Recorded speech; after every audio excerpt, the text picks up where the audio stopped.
Welcome to the Jesus Cartel yet again. Man, how have things been going, Clay? Let me think.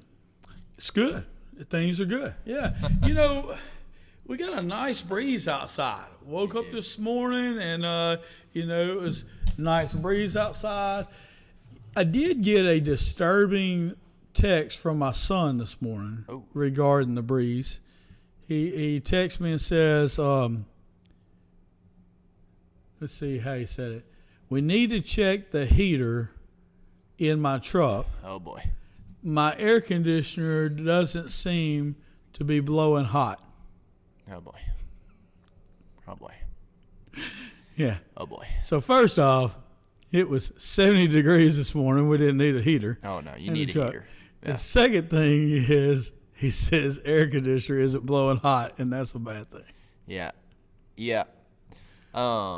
Cooper, don't be a mechanic. Stay in school. Yeah. That's a tough one, brother. So, yeah, man, life is good. It really is. Things are moving along. It is my favorite season, which is football season, and it's getting into my second favorite season, which is hunting season. And so I'm excited. Yeah, that's going to be good stuff. Man, we've had a lot of wild stuff going on lately. Had a lot of interesting interactions with the children this week. Have been all over the place, man. We may get into some of that later. I'm not sure, but man, it's been a week to remember for sure. I've been doing physical therapy this week. That's been the most notable thing. I've never done any kind of chiropractor, physical therapy, anything like that. But I've got a pretty abrasive set of hobbies. I always have, and so I'm pretty rough on my body, I guess, or have been for 30-something years. But I've never had any real trouble. I mean, I've had a couple of major injuries, broken bones, stuff like that, but nothing in terms of just like day-to-day functioning. And man. I woke up last week and I was in a bind, and that's very unusual for me. Usually when I have things going on, I can just kind of work on them, stretch them for a couple of days, and they'll ease up on me. But this one got worse. The more I stretched it and tried to do it myself, I just ended up in a worse and worse place.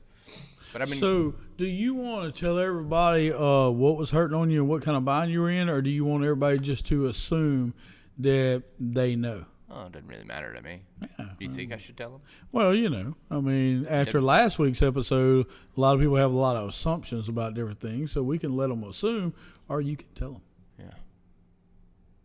Y'all figure it out.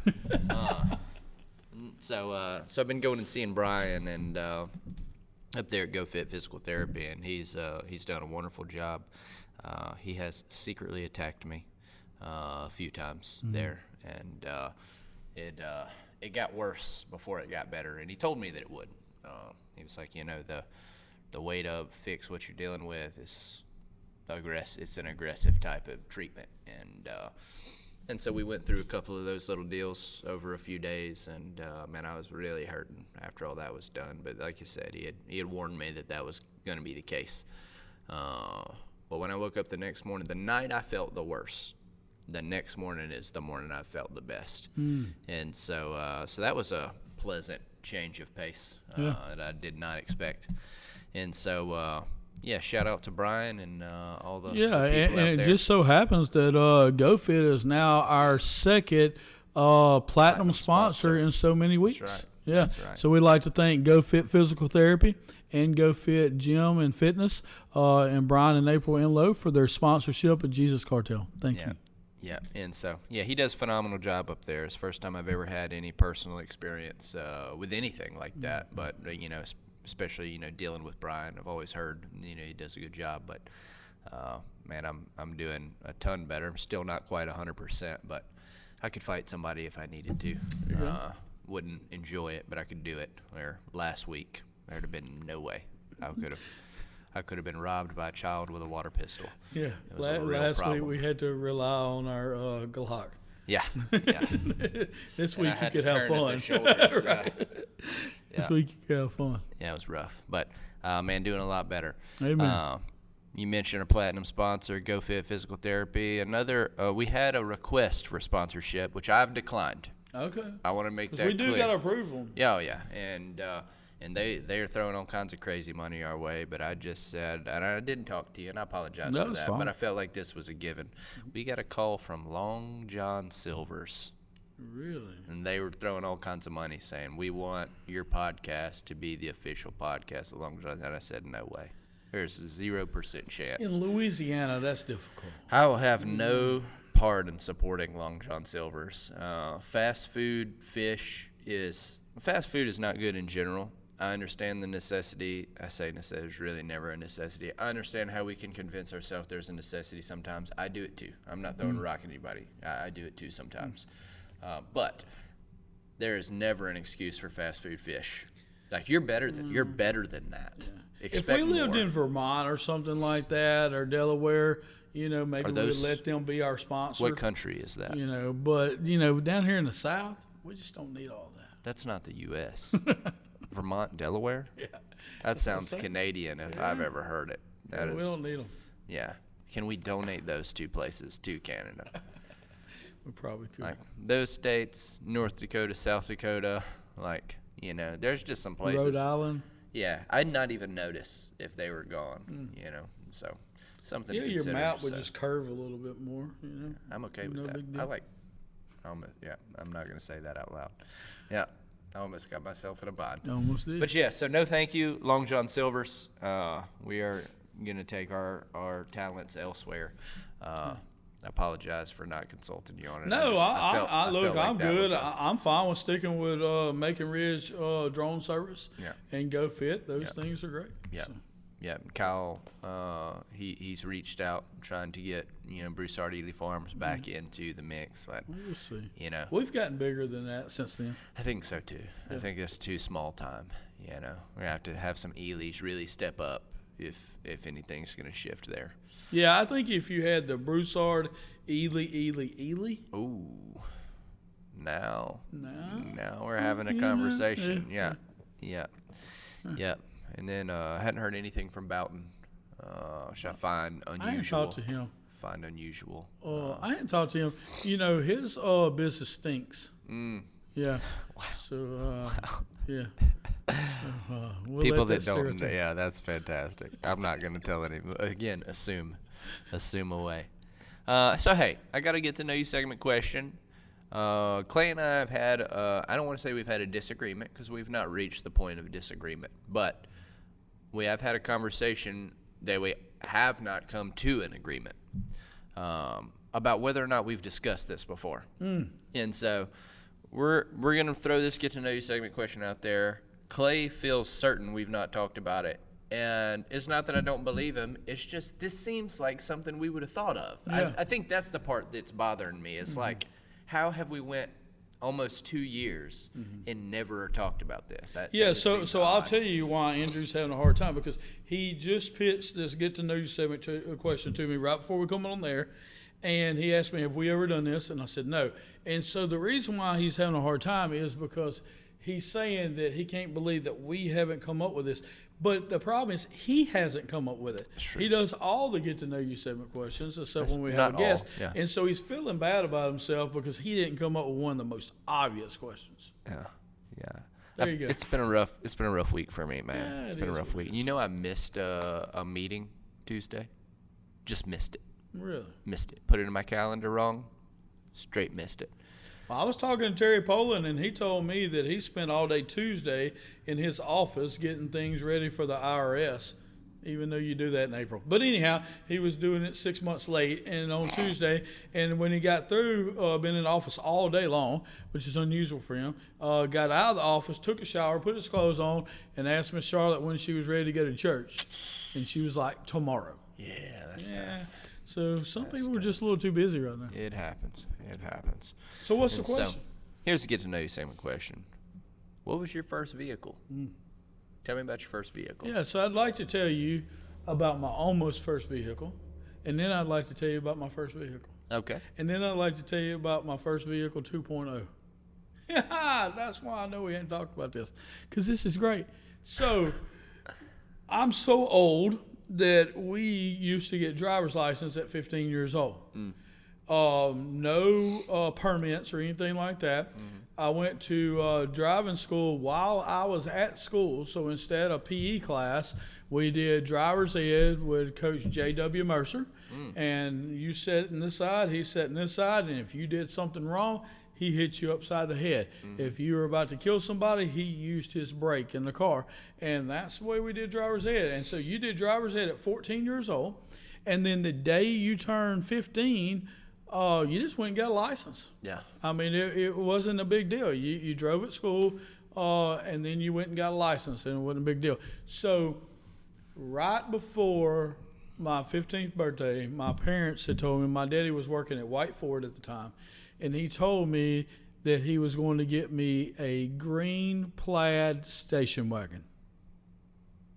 So it was a big old huge car with a whole back on it and stuff, and it was all different color greens with like some browns kind of mixed in. So quick question, just because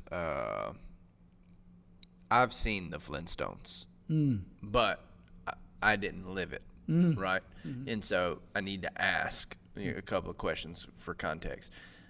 Was that a good car to have as getting your first, or like, is that something you were excited? Was that a Ferrari back then? Now I got the Flintstones reference. No, it wasn't. So this wasn't cool. No, this wasn't cool. This was like something. What is that? National Lampoon's Christmas Vacation or something? It's something along that lines, or whatever. And so anyhow, this is in the very early '90s. This car was probably never cool. This was the 90s? Yeah, this was the 90s. So you were 15 in the 90s. I was 15 in 91. 90, yeah. So I graduated in 94. Comment if you don't believe him.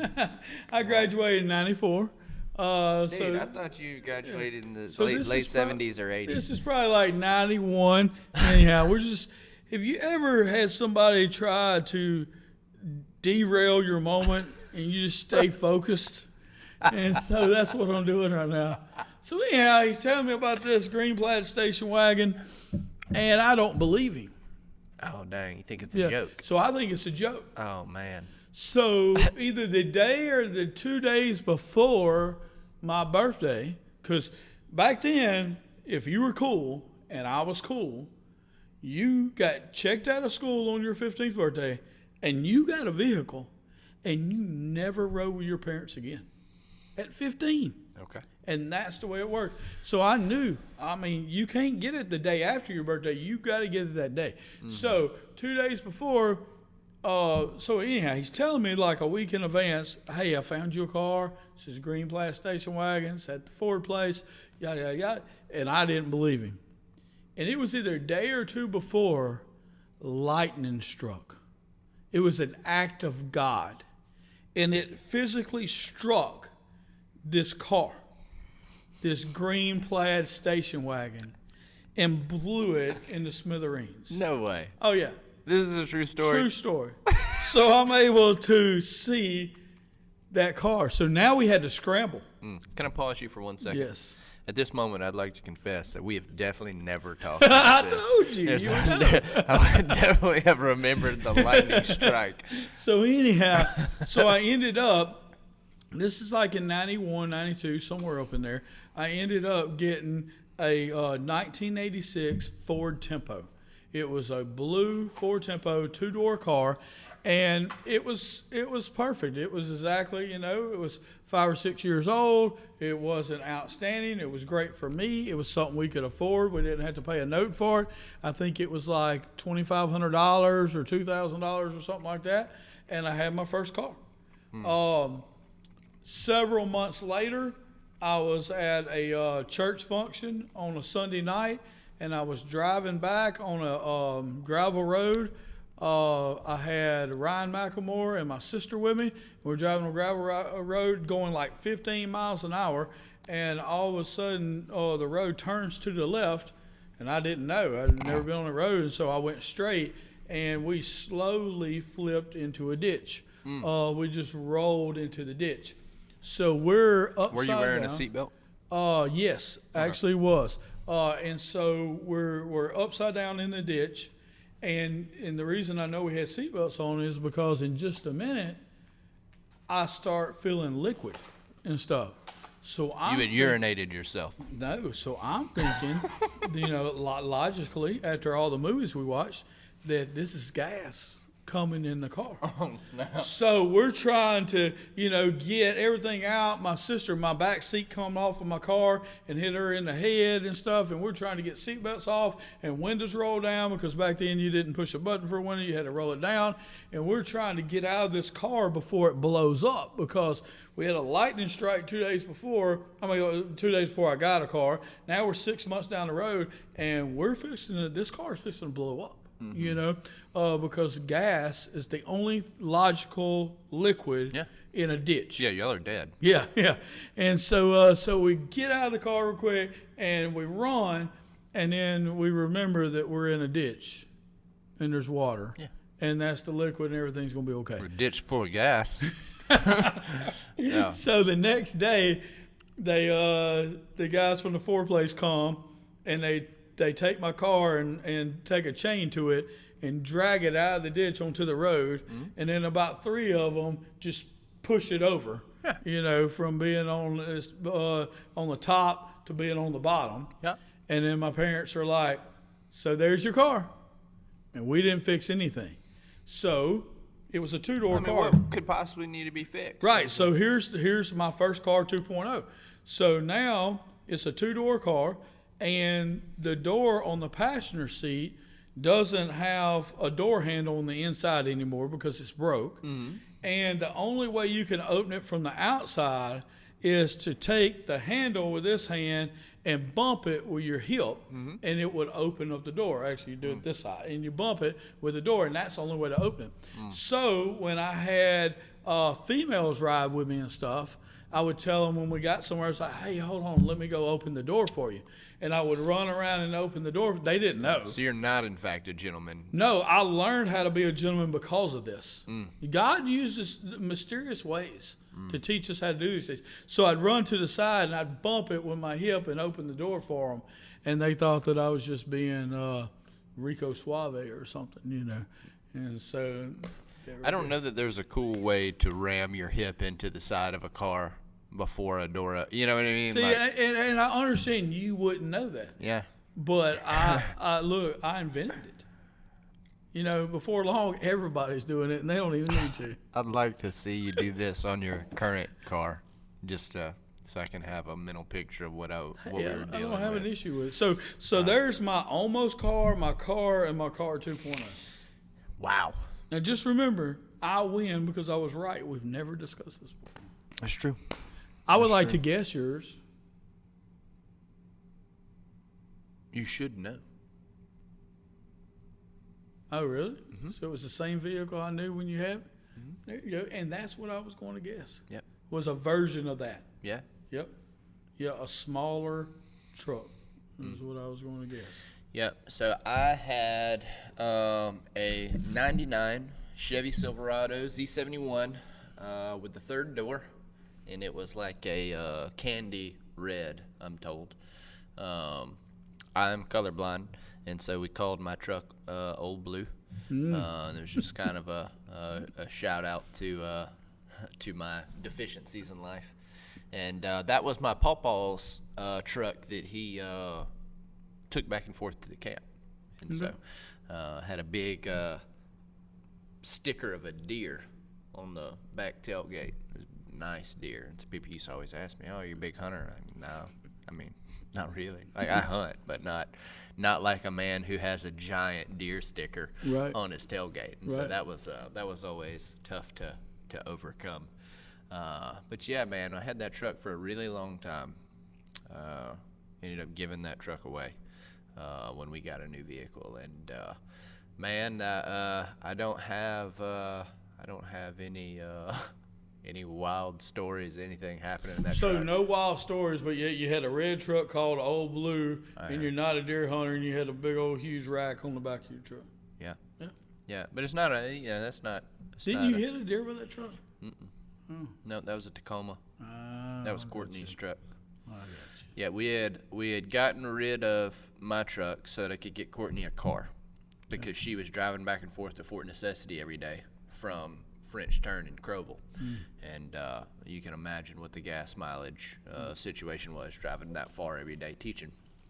And so we got her a new car, gave my truck to somebody who needed a truck, and I just took her old truck, the little Tacoma, which was a huge mistake because I did not realize. I guess I just never drove the truck, so I wasn't paying attention. We just always took my truck everywhere. She did not have cruise control. And I know cruise control hasn't always been a thing, but you don't realize what a commodity that is until you don't have it. It is a daunting task to keep your foot on, like, to keep the speed at a regulated speed the entire time you drive. Like, you can't ever relax. And there were several times that I'd look up and I'd be going, 10, 11 miles over in a place I shouldn't be, like a place where they will definitely give me a ticket for this. And it was never on purpose. I got pulled over several times for that, and I don't speed. People who drive, you ride with me a reasonable amount. I don't. Right. Man, and it's like, of course, the police don't believe you. It's like, hey, look, this was an accident. And they're like, yeah. Don't have cruise control. Yeah, okay. And so yeah, it's. Do you know? Just thinking about it, Annalise's first vehicle, even though it was brand new, did not have cruise control. Oh, for real? Cooper's truck is a 01. It doesn't have cruise control. Elena had the cheapest vehicle out of all of them, and I'm pretty sure hers had cruise control. And I've been asking you this for years, and you've never told me which of your kids is your favorite. But that answers the question right there. The one you let have cruise control, without a doubt, is your favorite kid. Well, I will say I this. I apologize, Annalise and Cooper. Y'all She can got joust it her out for vehicle from Brian Enlow, who is bougie. That's true. So even though her vehicle was less expensive, was that a Highlander? that was a 4Runner. 4Runner, okay. Yeah. Yeah, still silver? Yeah, white and silver. Yeah. So I'm pretty sure, maybe it was silver. That's right. And He's got a white one now. Okay, so Yeah. it's probably silver. And but it was a limited. So even though it was old and different things like that, and it wasn't that expensive when we bought it, I'm pretty sure that it had cruise control. Praise the Lord. Yeah. I can't imagine. Shout out to my mini-me, Elena. We love you. Yeah. His favorite, number one. I'm glad I finally have an answer to that. Understood. Right now, I think I like Elena the most, too, just because I acquired the chicken soap from so long ago that smells like delicious cinnamon. Yeah. That was a fantastic. Have you used that, or It sits in my desk at work. Every time I open my drawer to get something, I get a burst of cinnamon flavor. People are like, "Oh, you mean scent?" No, I don't, because it smells so strong that you can literally taste the cinnamon. It's an incredible thing. I would like to give a shout out, talk about that. Elena has taken on a new role at a company where she'll be doing some more marketing and stuff. But one thing that's kind of cool around our family right now is that Annalise's business Bayou Lettering, she has filmed herself doing some of her painting and doing some of the different things that she does. And she also films herself cooking and has a little TikTok show and stuff. But one of her, several of her videos on TikTok from painting people's mats and stuff have done really well. Yeah. And one of them, we were really excited because it got to 100,000 people or 100,000 views. And then after it hit 100,000 views, and so one of them was like at 80,000, another one was at 100,000, and then the one that hit the 100 then hit 1 million. And this morning it was at 2.5 million. And so she's got several that are up there. And so, but she's got one that's over 2.5 million right now. And she wasn't even trying to do that. She was just a little bored one day doing one of her orders and just filmed herself doing one of her orders. So that's pretty cool. Yeah. Yep. How cool is that? So Elena doesn't have TikTok, but she's fixing to get it and start working on it because she needs to do it for her business. But her sister's already got a jump. Annalise will shout her out. That'd probably propel her forward pretty good. Yeah. This bacon is really good. Is it? I got Josiah to make me some bacon before I left. Great job, by the way. Josiah does a good job. Yep, and it's like jalapeno bacon. It's Okay. delicious. Hmm. Yep. Shout out to Josiah. Yep. So today, the question we want to talk about. Last week we had an episode with Cam, and man, I've got a lot of good feedback on that episode. Man, it was a really powerful testimony, and just a cool to get to see God work through circumstances. You know, we see that so many times, and that was just a really powerful example of it. But the viewer question this week is, you know, we talk a lot about our responsibility, our half of things. Like when God calls you to something, there's a certain amount that you need to do. Mm-hmm. When God calls you to something, you don't just say, oh, okay, well, cool, I'll sit here until God does everything and makes that happen. But a lot of people are wondering, what's the balance between self-effort and letting things unfold in the way that God would have them unfold? And man, I think that's a really great question. Mm-hmm. That may be my favorite question that we've ever gotten, because there is a delicate balance to the two, and mm-hmm. you can go too far both directions. And so, do you have any initial thoughts on that, like self-effort versus letting God do God things? So, I know you're going to find this hard to believe, but I also think it's my favorite question. Whoa. Yeah. Wow. We'll see how we feel about it when we get finished. You know, with it, because I do have a lot of thoughts going through my head, which is, you know, kind of ironic seeing how the question. Yeah, man, if there's anything that's a back and forth for me, this is it. Yep. You know, if there's anything that I feel like I do well at times and blow it completely at other times, this is probably it. Yeah. If there's anything that I really want to be consistent at but fail in times and then super consistent at in other times, this is it. You know, and you don't even realize it until you decide this is what we're going to talk about. You know, it's not something that always stays on my focus, but when you bring it up, man, it's a lot of examples, a lot of emotions, a lot of thoughts here, and because I'm not one to sit on my hands, I'm not one to just wait and do this. It's not that I'm not patient, man. There's certain things in my life where I have shown more patience than almost anybody I know. But at the same time, when I know that it's time to do something, I'm real aggressive. Mm-hmm. You know, not only aggressive at getting it done, because when most people hear aggressive, they hear you go at it 100% with, you know, blind faith. No, I'm talking more aggressive of coming up with a really good plan. Yeah. And making sure that plan takes action, you know. And so I think where you find the balance is that when God, and you've heard us say this before, but when God is at the center of everything that we do, and when His presence is what you desire the most, then that's how you find the balance between allowing God and you doing it yourself, so to speak, okay? Yeah. Which is not the best terminology. But so I think that when we have the best of intentions, when we're putting God at the center, when we're focused on Him, we're focused on His kingdom and not us, then that's when we're able to go at things and see good results there. But there's also other times. I mean, this just happened. I just used this illustration last night visiting with somebody. There was an opportunity a couple weeks ago where I had an opportunity to make a decision on something. And I decided the best thing to do is to not make a decision right now. Mm. And because I didn't make a decision on it, then it played out the exact way that I needed to see it play out. Mm-hmm. If I would have jumped in and tried to save the day and try to offer a solution right off the bat, then that person, I don't think it would have worked out for that person. I think that person needed to think about it. They needed to, you know, make some decisions. They needed to pray about it themselves. And then by me not doing anything, then it allowed their process to work out. So that's one of my only issues is I like to jump in and save the day and try to help everybody and do these kind of things. And when I do, I'm not letting them do what God's called them to do. Yeah. That's one of the issues I have.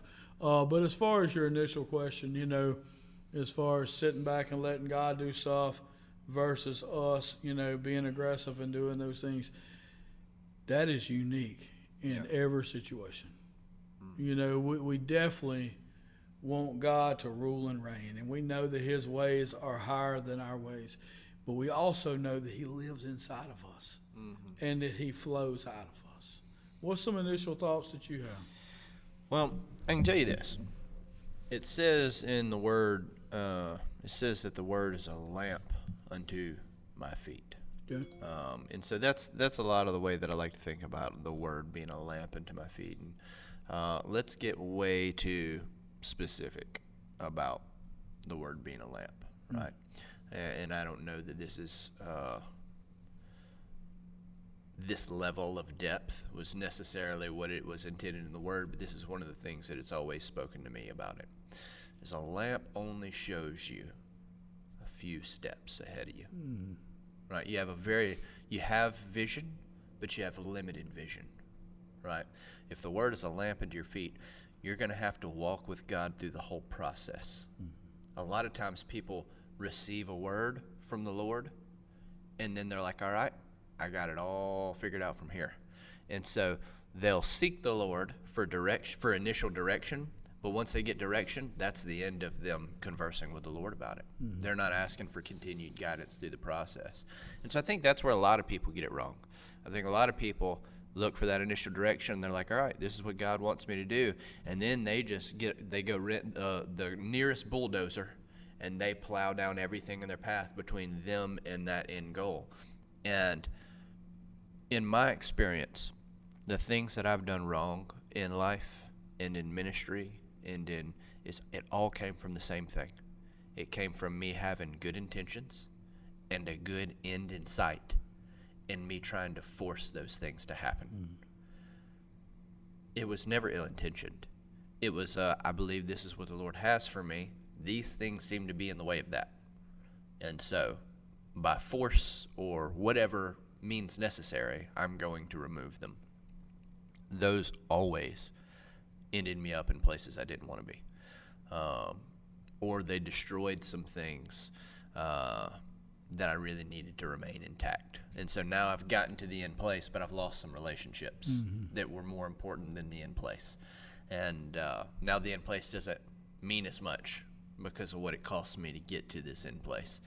And so that was a result of me asking for direction, but not asking for continued guidance through that process, because God would have for sure done a better job steering me through some of those troubled waters. And so that's what I would say is, don't ever force it.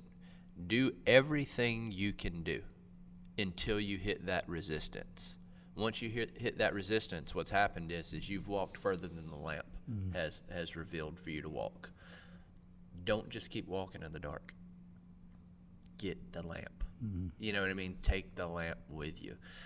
Slow crawl through these things. When God wanted his people to forcibly move through something, he made that very clear. There was never a time where they didn't know what was going to happen next. And they were like, well, let's not consult the Lord about it. Let's just barrel through this and see what happens. Actually, let me take that back. They had gotten really arrogant about the Lord being with them in some battles. And there was a battle they went into without God's consent where they had the numbers and they got slaughtered. And everything about what they were doing seemed right in their mind. It was kind of the same path that they'd been on.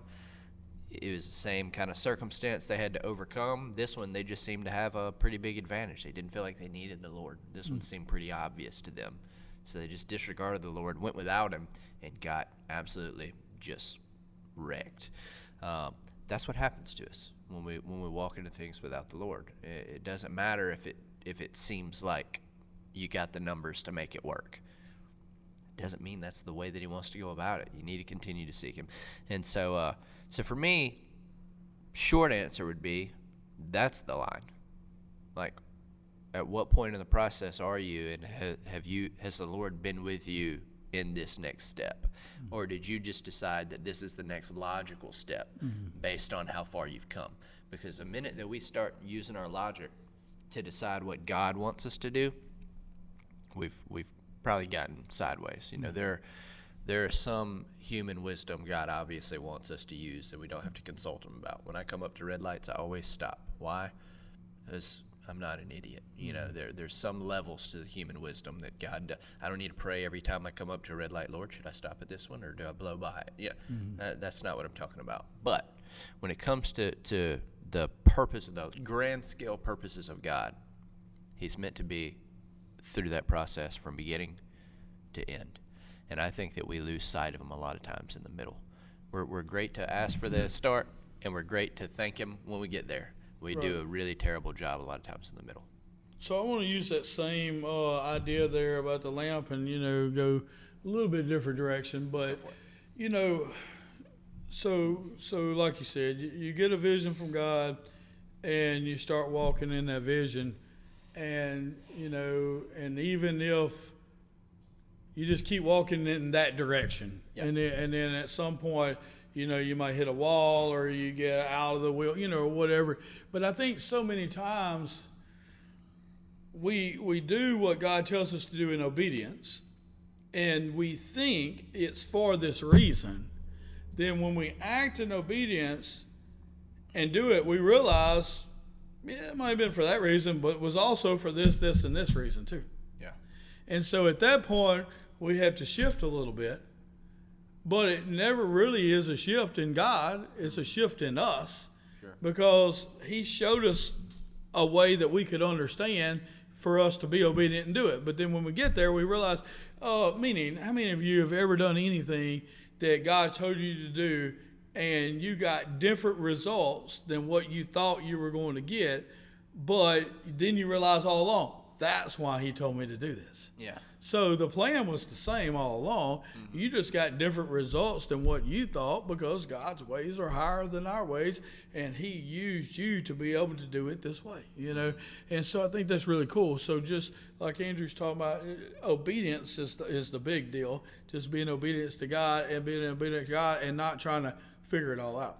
Now, the deal about the lamp that's really cool is, you know, he's talking about the lamp only shows you a small amount, and then, you know, as you keep walking, God keeps walking, and he is the lamp. Yesterday, Andrew and I had a conversation with a lady that we're kind of partnered with in an endeavor. We hire her to do part of an endeavor that we're doing at Fresh Start. And we started to inquire about, you know, a different area.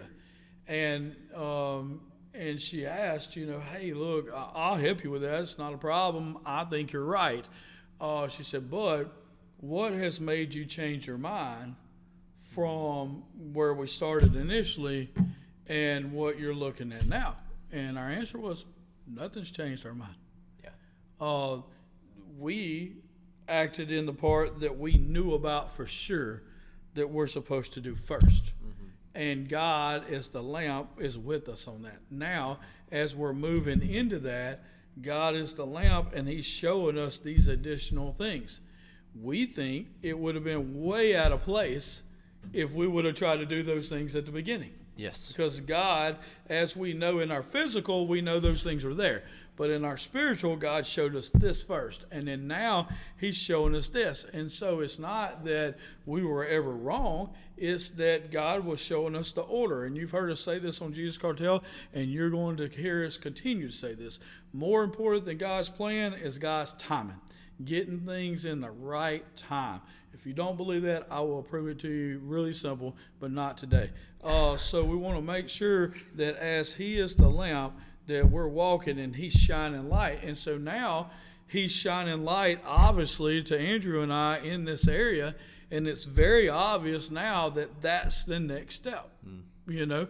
But before, we didn't know if this was going to be the next step or if that was going to be the next step. We knew ultimately we would like to have all these steps, but we don't know if that's God's plan. Mm-hmm. And so when you don't know, it's like Andrew was talking about and stuff, just be obedient to what God is showing you. Do what God has showed you to do, and as you're faithful in those things, He will show you more, and He will be that lamp to guide you into the next step.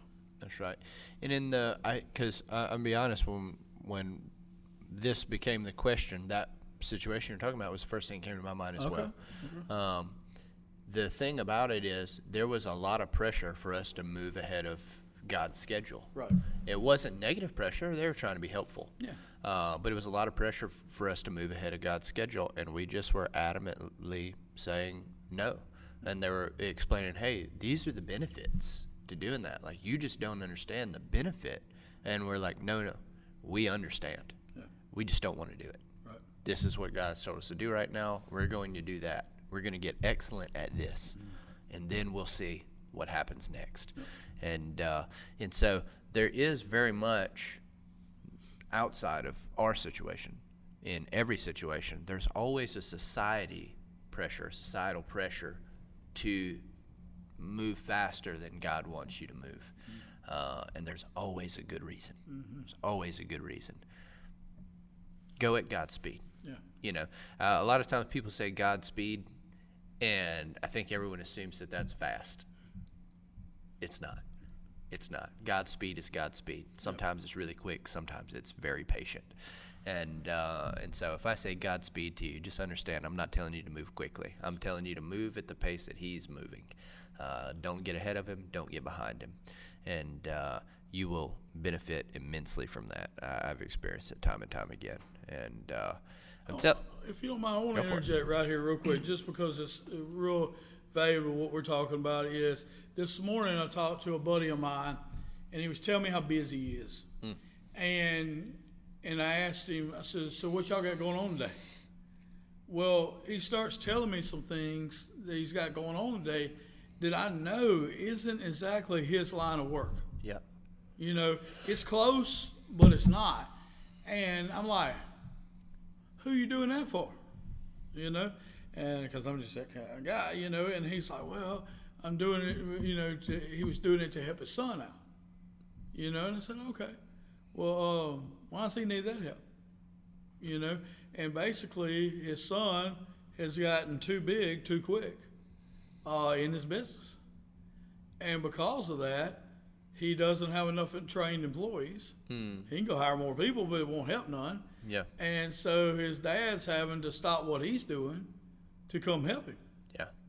And use his employees to do it. And it's because, now, does that mean his son's going to hell? He's not going to hell. But at the same time, he did get ahead of God. Yeah. And because if he wouldn't have got ahead of God, he would have everything that he needs to perform what God has for him. Mm-hmm. But because he let his business get too quick, get too big too quick, and he did that himself, then he's, having to deal with some stuff. Yeah. Annalise and I saw a T-shirt company that we really liked out of South Louisiana a few years ago, and we really wanted to help them. But, just because we like young businesses, and they had some cool Christian sayings and different things like that. But instead of doing things the right way, even though they were, professed to be Christ and all that, they put their stuff on Facebook out there. Well, they got way too many orders that they couldn't fill, and people just think, well, just hire more people. Yeah, who's going to train those more people? And before you know it, they went bankrupt within a month or two. Man. Because they had a great idea, a great product, great heart behind it, but they got ahead of God. That's tough. That's tough. But we see that happen all the time. Yes. We see that happen all the time. I can think of a bunch of examples. I'm going to go ahead and give one. I wasn't going to. I'm going to go ahead and do that. We had a guy one time come through the treatment program, and he comes into the office one day. I'm not going to name him. You'll probably remember it, but he said he was ready to go, and we just kind of inquired as to, what his plan was. There's something we always do because we don't want people to go on a whim. We want you to kind of have, hey, and if he would have had a good plan, we'd have been all for it because he had been there. He had done reasonably well the duration he was with us, but he goes, I'm not sure. But it's, in this he said, Bert's got to leave the nest sometime. And that was his reason. His whole reason was the bird's got to leave the nest sometime.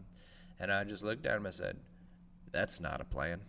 Like, this is your whatever you're thinking, don't do it. And I mean, it was days before his life had spiraled back out beyond his control.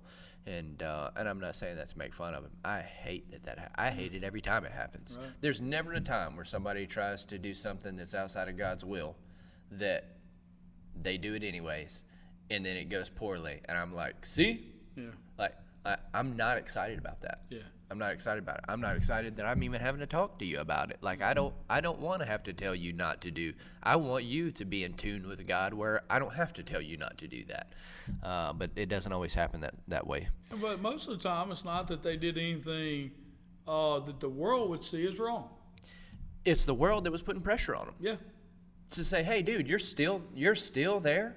Yep. Like, aren't you man enough to get this done by your? And that's the pressure that the world starts shoving on them, and they start thinking about it, starts wearing on them. They start worrying about how people are seeing them, and now they've jumped into something they weren't ready. And it's not. When I say you're not ready, it doesn't necessarily mean you're not good enough. For some people, that is the case, but in most cases, that's not it. Right. In most cases, it's just the Lord hasn't put all the pieces in place just yet. You know, there's a perfect way for you to move on, and if you're patient, you will leave perfectly. Let's use Cam Harper as an example. You know, Cam admits that he's in church. He's not doing what God's called him to do. He's living a life contrary to God's will for his life. He runs into some adversity, gives his life to the Lord. Next thing you know, somebody calls him and asks him to preach. Yeah. And he's like, man, you know, okay. And he preaches. Next thing you know, somebody else calls, you know. Hey, you know, those are good things. God put those things in. But what about if one of those guys would have said, look, man, really, you're better to preach at this church than I am. And what about if he would have took that pastor role right off the bat, without the proper training, without the emotional support, without having a strong, you know, inner presence of the Lord, and without the training and knowing how to deal with people and stuff. Well, you know, if that was God's plan, then he's going to supply all those things. It doesn't require a certain amount of time. But if that's God's plan but not his timing, then all of a sudden he's going to be eager. He's going to be ready to go. He's going to be, ready to conquer hell with a water pistol. But then all of a sudden the people are going to come with their problems and they're going to drain him. And we see burnout real quick, and we see, you know, people go their old ways and stuff. And that's one of the reasons that I really like Cam is because he's got a calling on his life. And he's doing that calling while he's working a full-time job, while he's being a husband, while he's learning to walk this Christian thing out. And I love to see people like that you know, that are doing what God's called them to do, but they're also doing it in God's timing. Sure. But if you jump out there and put yourself out there, even preaching the gospel, and put yourself out there with too much exposure too quick, and it's not God's timing, it's going to cause problems. Same way, you go out there and you start a business and you get too big too quick, it's going to cause problems. And people are like, you telling people that you can preach the gospel too much and that you can have too much success? Yes. Yeah. Wow. We are. Well, let me say this, because this is going to be a hard hammer for a lot of people to deal with. Not every door of opportunity is opened by the Lord. Amen. There's such a common statement in, the Lord will open the doors for me, and he will. But people confuse that with every open door was opened by the Lord. Yeah. There is a door of distraction that the enemy will open to pull your eyes off of what's important. I cannot tell you how many times I've seen people coming into a right relationship with the Lord for the first time ever in their life. They're starting to get it. They don't quite have it, but they're starting to get it. They understand they understand what Jesus did. They're learning now how to apply it to their life, and then somebody will call. say, hey, brother, I got a job for you. It's right back home where you were. You're going to make more money than you've ever made. And they go, that was God. Yeah. God has opened a door for me.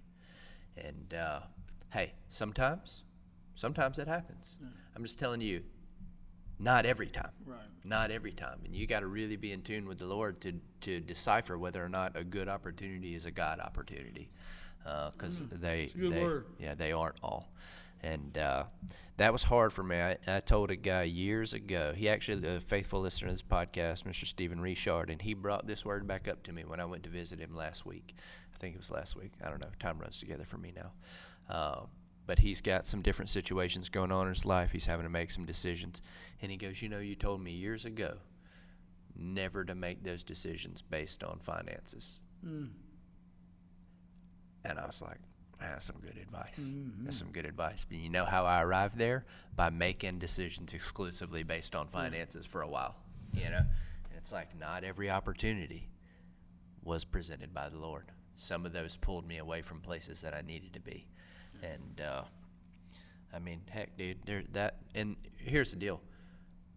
Early in your Christian walk, that door is a major temptation. Now, that door of finances, that door stays open to me. I could walk through that door right now. It's been open for years, especially in particular, right at this very moment. I could tell you, hey, Clay, I appreciate everything you've done. I've got $250,000 to make, and I can make it in 3 months. That's all true. You know it's true. There is no better time for me to walk away than right now. That door stays open. Yep. It's not a temptation anymore. It's not a temptation. Every now and then, I'll go help out some people, make some extra money, but I have no temptation whatsoever to walk away from everything that the Lord has done in my life and built in and around me, and the community He's built in, around, through, with me. I don't. This is heaven. This is what it's all about, man. And money can't. Well, you just got to be able to consider all things. Yeah. And let God do.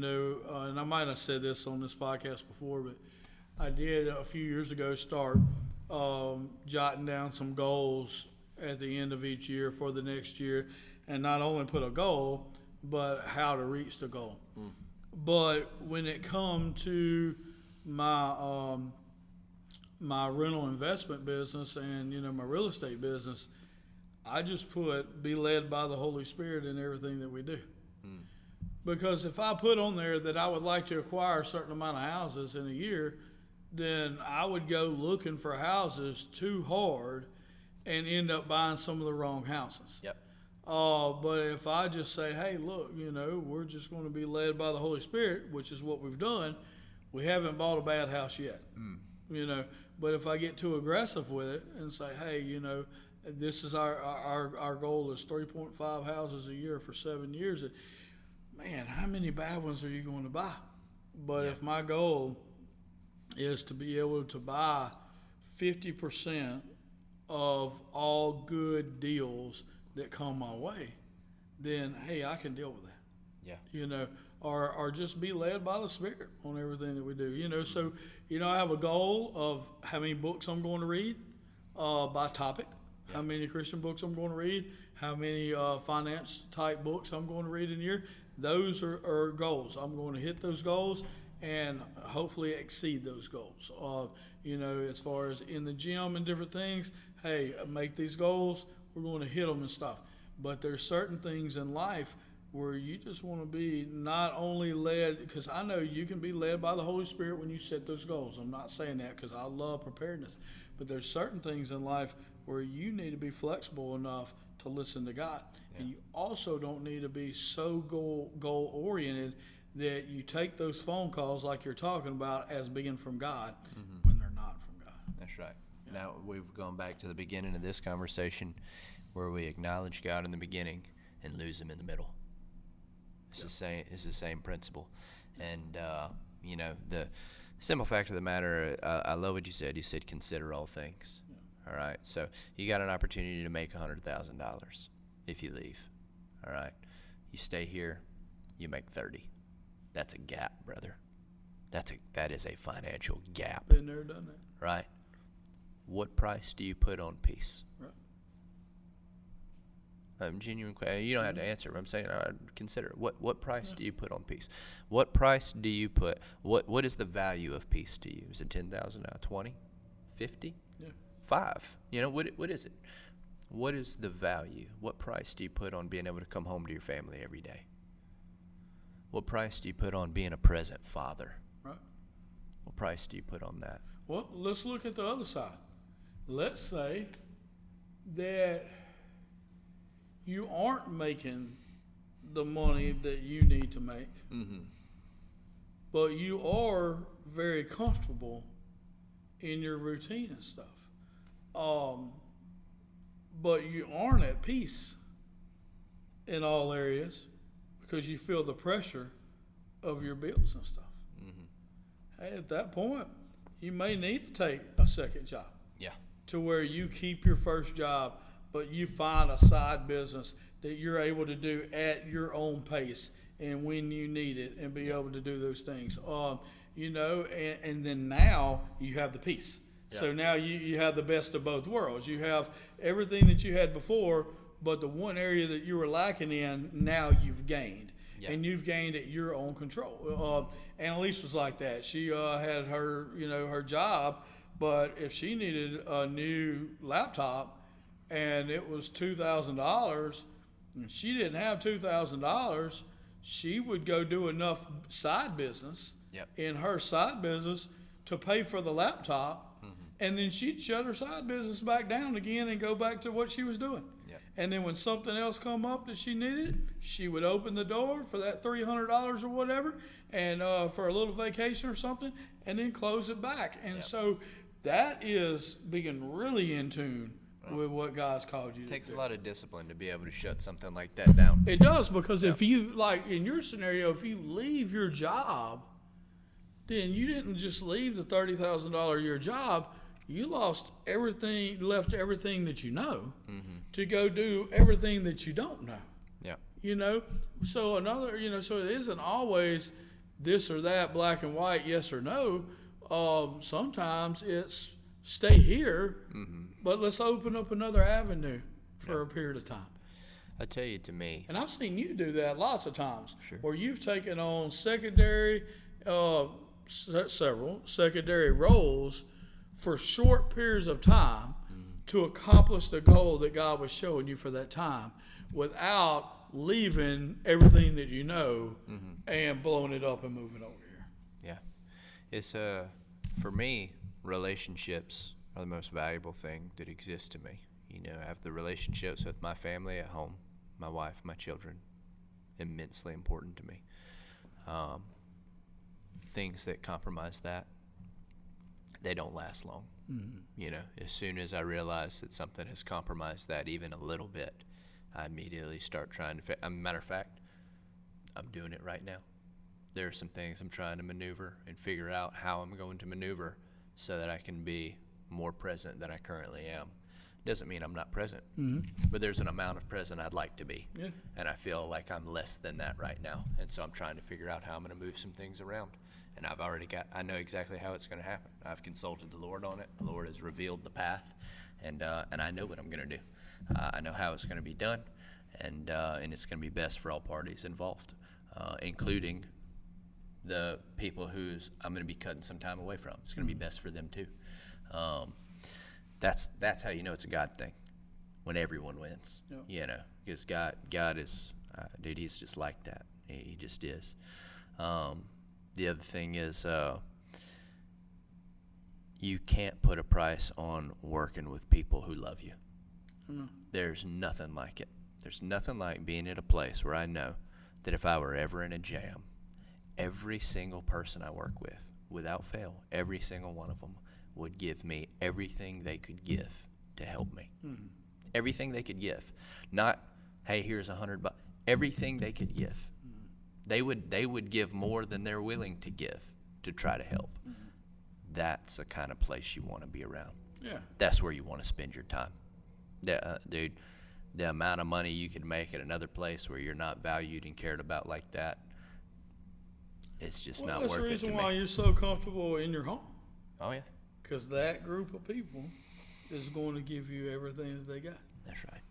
That's right. You know, That's good. and that's pretty cool. And so when we can expand that, start that in our home, then be able to expand that. Now, you know, and a little off topic, but just so y'all know, the way that works is by you giving everything too. That's right. So you accept that your Father paid the ultimate sacrifice and gave his one and only Son to not just die for you, but to die as you. And you accept that. And then you take that role. And so we're supposed to love our family the way Christ loves the church.